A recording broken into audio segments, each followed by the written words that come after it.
I used to know the sound of our apartment, the way the pipes sighed when the shower turned on, the low hum of the fridge at night, her keys in the lock at 6:15 p.m., like a promise that another ordinary day had survived. Then slowly the sounds changed. The keys were later. Sometimes they were missing entirely. In their place came the buzz of her phone, face down on the table, lighting up like it had its own pulse. At first it was nothing. That is what people in denial tell themselves. She was just busy. Traffic is bad on the bridge.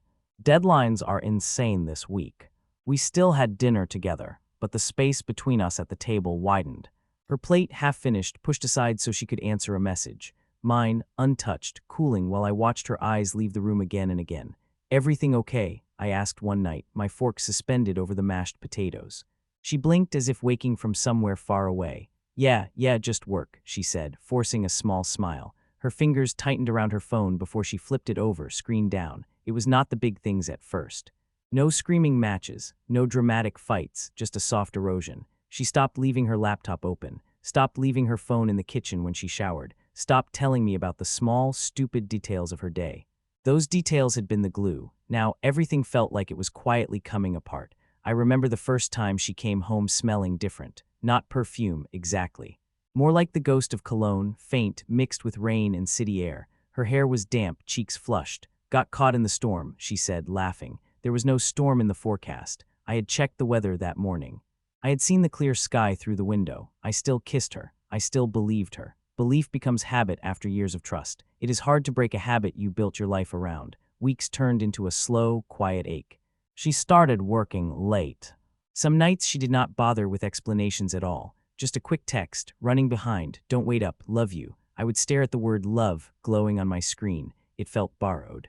Like it belonged to an earlier version of us. I stopped asking questions because I was afraid of the answers. Instead, I cleaned. I washed dishes that were already clean. I wiped countertops that did not need wiping. Anything to drown out the buzzing in my head. When she did come home, she was distracted, her laughter too bright. She would talk fast for a few minutes, like someone checking a box. "How was your day?" "Fine. Anything interesting happen?" "Not really." Then she would escape to the shower, to the bedroom, to the glow of her phone. One night, after another stretched-out silence over dinner, I watched her stare at her fork like she had forgotten what it was for. "Do you still want this?" I asked, before I could stop myself. She looked up, startled. "What?" "This," I said, motioning around the room. "The life we built, us." Her jaw tightened ever so slightly. "I'm just tired," she whispered. "You're reading into things again." Again, that word stung more than her distance, like I was the problem for noticing we were disappearing. I told myself to be patient. People go through phases. Relationships hit rough patches. "Everyone says." I clung to that idea like a lifeboat. The night everything changed, it was raining. Real rain this time, not the kind you invent to fill in the gaps. I was on the couch, lights low, TV on mute. Her location shared with me on my phone, some leftover agreement from years ago when we thought transparency was romantic. She was at work. Except the dot on the map wasn't at her office. It was across town near a row of restaurants and boutique hotels. I zoomed in, thinking it had to be an error. The dot hovered over a side street I didn't recognize. My chest tightened. I texted her, "How's work going?" A minute passed. Then 2, 3, busy. "Why?" she replied. I stared at the map, at the rain on the window, at the two versions of reality colliding. My hands moved before my mind caught up. I grabbed my keys, my jacket. Left the TV on, the screen frozen on some sitcom couple laughing at a joke that suddenly felt cruel. The city was slick and reflective. Streetlights blurred against wet asphalt. Wipers beat a steady rhythm as I drove toward the blinking dot. Every red light felt like a test. Turn back, go home, pretend you never saw. I kept going. My heart pounded in my ears when I turned onto that narrow side street. Cars lined both sides, rain tapping on their roofs. At the end of the block, a dimly lit cafe spilled warm light onto the sidewalk. Her dot sat right on top of it. I parked badly, crooked, half over the line. Didn't care. Couldn't care. Inside, the cafe was soft and golden, steam rising from cups, low music humming under quiet conversations. I scanned the room once, twice, and then I saw her. She sat in the corner, back to the wall, like she had chosen the safest place to hide. Her face was relaxed in a way I had not seen in months. Her hands were wrapped around a mug, but her attention was all on the man across from her. He leaned in, smiling, saying something I couldn't hear. She laughed, not the tired, forced laugh she gave me at the end of long days. This one was lighter, alive. It was like watching a stranger inhabit my wife's body. my throat closed.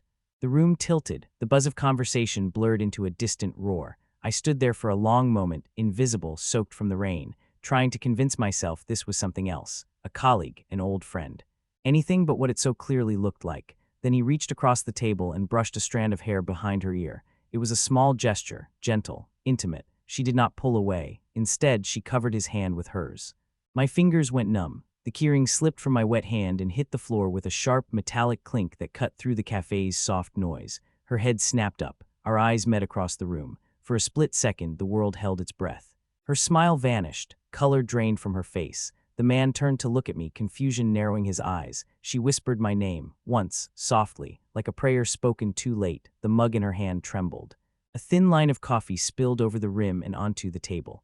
All at once, everything we had been avoiding stood between us, visible and undeniable. And in that fragile silence, with the rain tapping on the glass and strangers turning to stare, I had to decide whether to walk toward her or walk away. I walked away, not far, just out the door into the rain, where the cold air felt more honest than anything inside that cafe. The door swung open behind me a moment later. "Wait," she called out. Her voice cracked on the single syllable. I kept walking to the car, each step heavy, my shoes splashing through small, dirty puddles. Her hand grabbed my arm before I reached the door. "Please," she whispered, breathless. "This is not what it looks like." I turned slowly. Water ran down my face, mixing with the heat burning behind my eyes, because it looks like my wife forgot she had one. The man had followed her out, standing awkwardly in the doorway. He was taller than me, better dressed. His hair was neat, his posture calm, but there was a flicker of guilt in his eyes. "I think I should go," he said, voice low. I laughed, a bitter, humorless sound that didn't feel like it belonged to me. "I think you've done quite enough," I replied, not taking my eyes off her. She swallowed hard. "This is complicated." Her words trembled, collapsing in on themselves. "Complicated," I repeated. The rain grew heavier, drumming on the roof of my car, on her coat, on the thin membrane of whatever was left between us. "You could have chosen a lot of words. That's the one you went with." Her shoulders curled inward. She suddenly looked small. "I'm sorry," she said, barely audible over the storm. "I didn't mean for you to find out like this." "You didn't mean for me to find out," I corrected. "That's what you didn't mean." For a moment, all three of us stood there on the sidewalk, an accidental tableau of betrayal. The husband drenched, shaking. The wife, eyes wide, mascara bleeding into the corners. The other man, pressing his lips together, trapped between shame and defensiveness. "How long?" I asked. It came out quieter than I expected. She hesitated, and in that hesitation, I heard everything I needed to know. "Please," she whispered, "can we talk about this at home?" Home, the word sounded wrong in her mouth. I unlocked the car and slid into the driver's seat without answering. She did not try to stop me this time. When I pulled away from the curb, I caught one last glimpse of her in the rearview mirror, standing there in the rain, next to him. I drove without a destination, just street after street, the city smearing into streaks of color through my wet windshield. My phone buzzed in the cup holder, her name flashing again and again. I turned it face down. That night, sleep was not an option. I ended up on the couch, staring at the ceiling while the glow from the street lamp painted weak shapes on the walls. Every time I closed my eyes, I saw that cafe, her expression, his hand on hers. Sometime near dawn, the lock turned. Her footsteps moved softly through the apartment, hesitant, like she was afraid of waking something terrible. I did not move. My eyes were open, but I stayed perfectly still, breathing shallowly, listening. She paused in the hallway, then the bedroom door closed. A few minutes later, the sound of the shower. She washed the night off her skin, washed him off, offered me the version she thought I could accept. The next few days blurred. We moved around each other in tight, careful circles. There were half-started conversations, aborted apologies. Every word felt like walking barefoot over broken glass. She tried to talk one evening, standing in the doorway to the living room while I sat on the couch, a forgotten show playing quietly. "I made a mistake," she said, fingers clutching the frame so hard her knuckles went white. I was lonely. We were drifting, and I let someone be there when you weren't. I laughed again, less bitter this time, more hollow. "You mean when I was here," I said, "paying the bills, cooking dinner, waiting for you. That kind of not being there."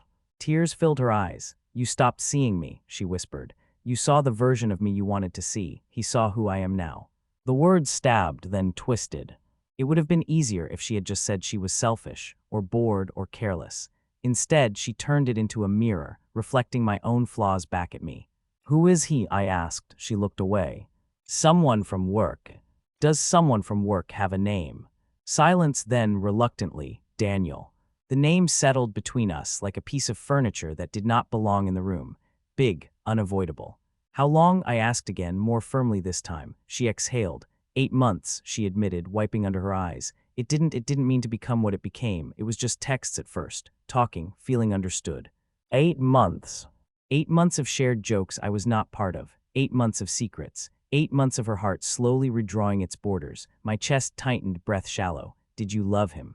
It was the question I never wanted the answer to, and yet I could not keep it down. Her lips trembled. I don't know, she said. I thought I might sometimes, but it felt different, lighter, less heavy.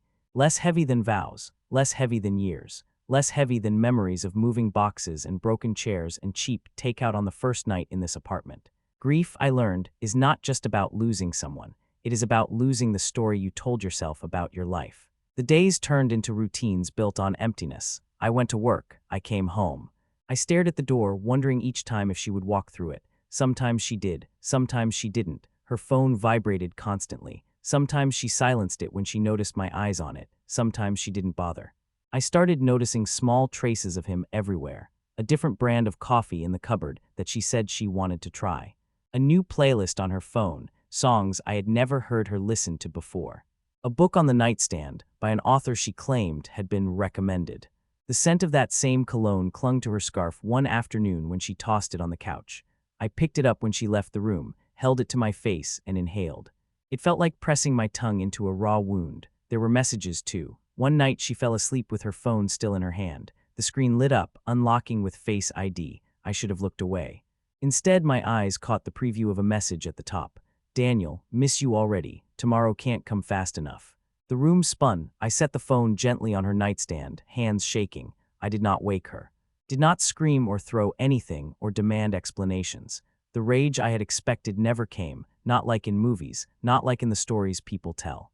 What came instead was absence, a numb, thick quiet that settled over everything. I began to understand that this was not just a lapse in judgment. It was a second life she had built while still living in mine. One evening, something shifted. She came home earlier than usual, dropping her bag heavily by the door.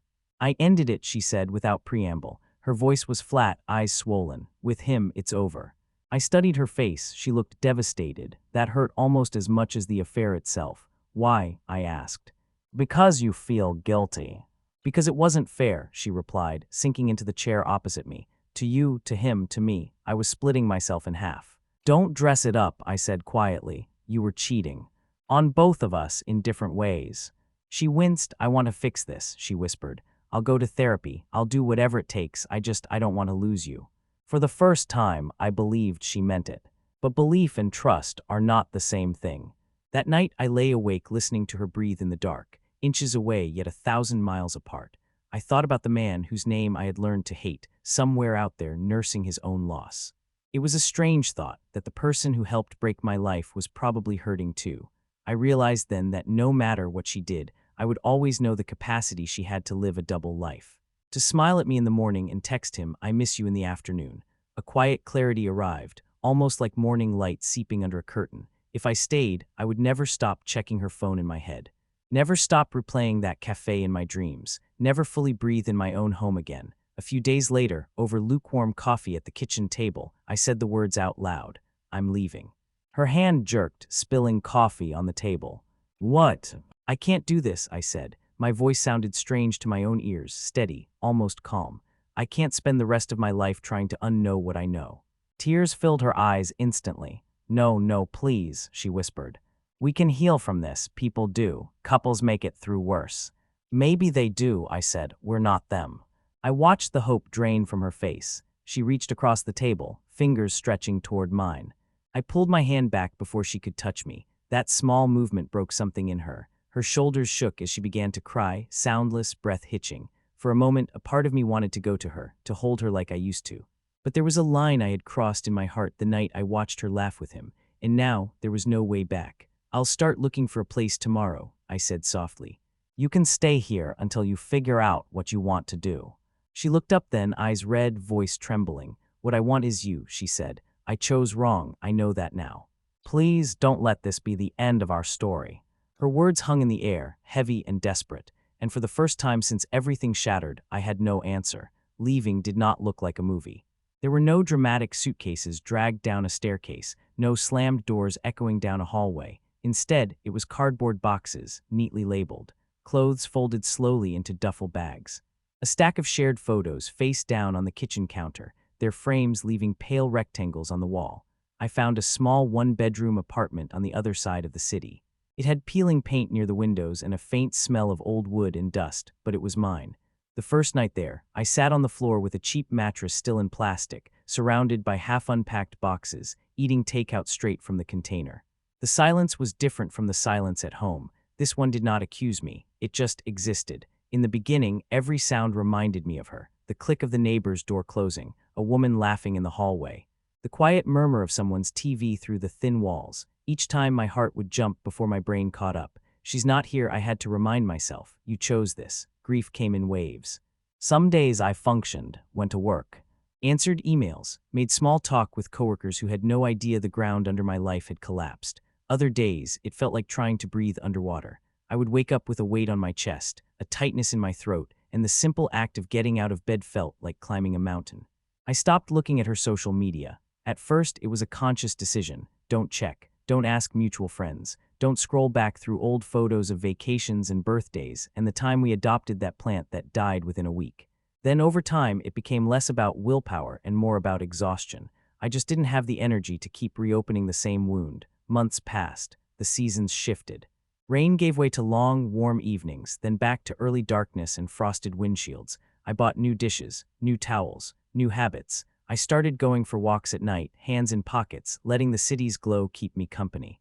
Sometimes I would catch a glimpse of couples through restaurant windows, sharing food, leaning in close, laughing at something only they understood. A strange mix of sadness and relief would wash over me. I missed being part of a we. But I also knew that the we I had lost was not the one I thought it was. Her messages slowed and then stopped. At first, she texted every few days, little things. How are you? I'm thinking of you. I saw something today that reminded me of that trip we took. I answered briefly, politely, but with distance. Eventually, she stopped asking how I was and started sending longer messages about therapy, about understanding her patterns, about what she had lost. I read them, then let them sit without reply. Then one day the messages stopped altogether. No more name lighting up my screen, no more hesitant apologies to ignore. The quiet after that was sharper but cleaner. Almost a year after I left, I had grown used to waking up alone. I had learned the sounds of my new apartment. The neighbor's alarm at 6:30 a.m., the garbage truck every Tuesday. The way the morning light crept across the floor, turning the dust in the air into something almost beautiful. I did not expect her voice in that space. Yet there it was, one Saturday morning, faint through the wood of my front door. Please, she was saying, I know he lives here. Just tell him I'm not going away. I froze, coffee mug halfway to my lips. There was a soft knock, then another. Open up, another voice, deeper, gruffer, the landlord's called through the door. You don't want me letting people sleep in the hallway, do you? I set the mug down. My hands were shaking. The months between us collapsed in an instant, and suddenly I was standing in that rain again, watching her across the cafe. I opened the door, she was there, different but unmistakably her. Her hair was shorter now, tucked behind her ears. She looked thinner, somehow smaller in her coat. Her eyes met mine, and in them I saw something I had not seen in a long time. Unguarded vulnerability, no excuses, no immediate explanations. Hi, she said softly. Her voice carried the weight of everything that had passed between us. The landlord gave a small, satisfied nod and shuffled away down the hallway. We stood there facing each other in the narrow space, the draft sneaking in from the stairwell. It took me 3 tries to get the courage to ring the bell, she admitted. I almost left twice. What do you want? I asked. There was no anger in my tone, just tired curiosity. She swallowed, taking a slow breath. To talk, she answered. To apologize properly. To tell you some things I should have said a long time ago. And then I'll go if that's what you still want. I stepped aside, gestured toward the small living room. 5 minutes, I said, then we'll see. She walked in, eyes sweeping over the space, my mismatched furniture, the stack of books by the window, the single mug on the coffee table. This place feels like you, she said quietly. Simple observation, no agenda. I sat on the edge of the armchair. She stayed standing, twisting her fingers together like she was afraid to settle into this room. So, I said, you came all this way to apologize. She nodded. I did, she replied, and not to ask for anything. I need you to know that. I raised an eyebrow, unconvinced. People don't usually show up at their ex's door after a year just to clear their conscience. She flinched but held my gaze. You used to tell me honesty mattered more than comfort, she said. I didn't really understand that until after I lost you. Her words hit something deep and old in me. I spent this year in therapy, she went on, voice shaking. Real therapy, not just talking about guilt, talking about why I needed someone else to reflect me back when you were right there. Why I couldn't say, I'm lonely, without turning it into, I'll find someone who sees me. And I asked. The question came out harsher than I meant. And what did you find? That I was afraid, she said. Afraid that if I told you how empty I felt, you'd finally see how broken I was and decide I wasn't worth the effort. So instead, I made choices that guaranteed I'd lose you anyway. Silence stretched between us. Her confession did not excuse anything, but it made the mess more human. What happened with him? I asked. The question surprised both of us. She let out a humorless breath. We lasted maybe 2 months after you left, she said. He liked me in pieces, the fun version, the flirty version, the one who didn't have responsibilities. When the dust settled and I was just a person who had blown up her life, he couldn't handle it. Did you expect him to? No, she said, but I think part of me hoped someone would stay.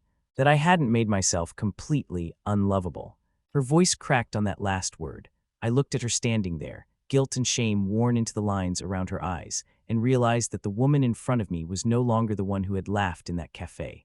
She was someone who had been forced to look at herself in a mirror she couldn't turn away from. I hurt you in a way I can't undo, she said. I know that. I replay what I did more than you think. Not to punish myself, but because I don't ever want to forget how far from myself I drifted. I leaned back, exhaling slowly. What do you want from me? I asked again, softer this time. She took a step closer, then stopped herself.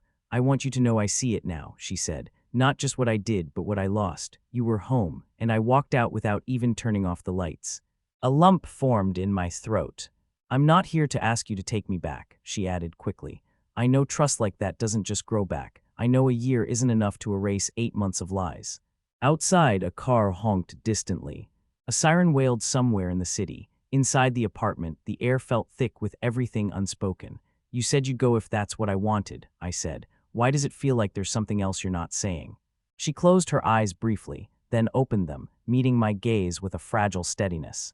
Okay, she whispered, there is one thing. The way she said it, the way her fingers trembled, told me whatever was coming next would tilt the ground beneath my feet again. My therapist suggested I say this out loud at least once, she began, voice barely above a whisper. Not to get a reaction, just so it doesn't stay locked in my head as some private punishment. I felt my stomach tighten. Say what? I said. That I still love you, she answered. The room seemed to shrink around the words. And that losing you was the moment I finally realized love is not a feeling you chase with newness and excitement. It's what you protect when everything inside you wants to run. The confession landed gently and violently at the same time. Once, those words would have been everything. Now, they were a late echo of a song we had both stopped singing. I looked at her for a long time, at the woman I had once imagined growing old beside, at the person who had taught me, in the worst possible way, where my own boundaries lived. Love isn't enough, I said quietly.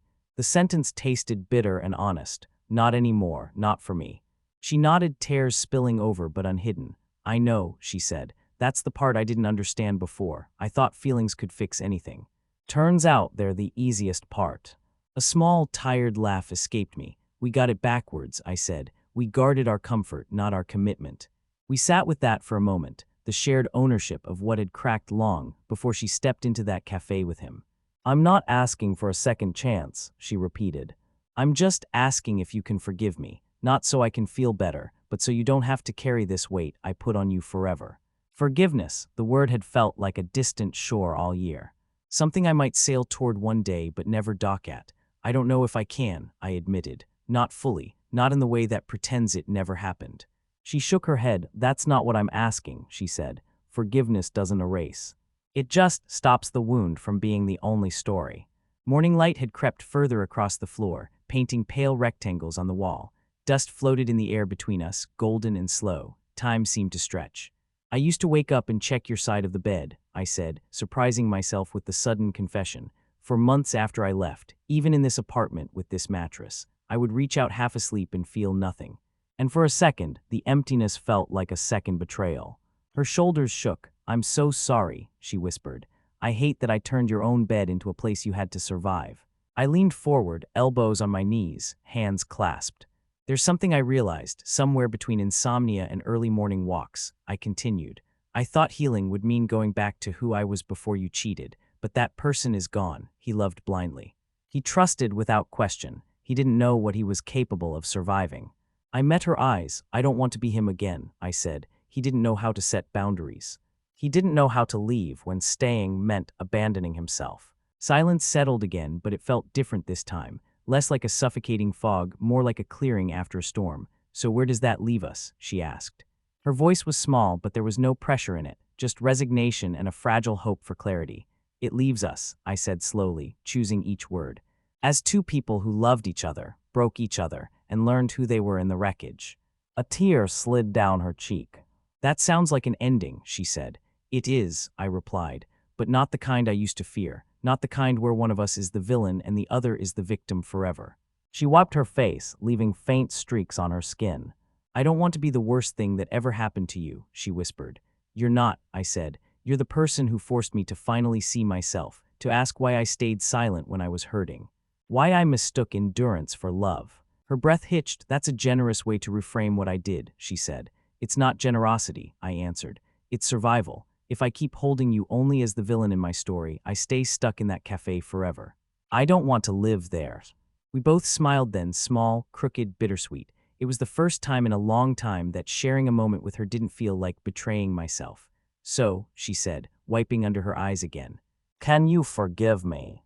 I sat with the question, let it settle into my bones. I forgive the version of you who was too scared to say she was drowning, I said slowly. I don't excuse what you did, but I understand more now.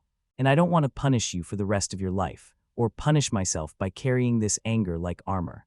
Her shoulders sagged with relief and grief all at once. Thank you, she whispered. You have no idea what that means. I shook my head gently. It doesn't mean we get back together, I added. It doesn't mean I'll call, or we'll grab coffee, or we'll see each other on holidays. It just means that when I think of you, it won't always burn. She nodded. I wouldn't ask for more than that, she said. We stood up at the same time. The room felt strangely larger, as if the air had shifted. At the door, she turned back one last time. If you ever meet someone else, she said, I hope she gets the version of you that knows his worth, the one who doesn't wait outside a cafe in the rain to prove he mattered. I swallowed, the image of that night flashing behind my eyes. If I ever meet someone else, I replied quietly, I hope she gets the version of me who knows when to speak up before the distance becomes a canyon. She smiled then, a real smile, sad and soft. That sounds like a good man, she said, and then she stepped into the hallway. The door closed with a gentle click, no slam, no final dramatic punctuation, just wood against wood, separating two lives that had run together for years and were now, finally, walking their own paths. The apartment was still. The morning light had fully reached the small table, illuminating the condensation on my abandoned coffee mug. I walked over, picked it up, and stood in front of the window. Outside, the city moved on cars, people, distant sirens. Clouds shifted, letting a thin, bright beam of sunlight break through. I realized, standing there in that quiet, that I was not waiting for her anymore, not for an apology, not for a different ending. The silence no longer felt like something missing. It felt like space, space to breathe, space to build something new, space to exist without constantly looking over my shoulder at the life I left behind. I raised the mug to my lips, the coffee now lukewarm, and let the light warm my face. For the first time since the night in the rain, the thought of her did not drag me under. It simply floated by, like a boat on a river I no longer needed to cross. And in that quiet, ordinary moment, morning light on old wood, the soft hum of the fridge, the distant murmur of traffic, I understood. Forgiveness did not bring us back together. It simply let me walk forward without dragging her shadow beside me. It simply let me walk forward without dragging her shadow beside me.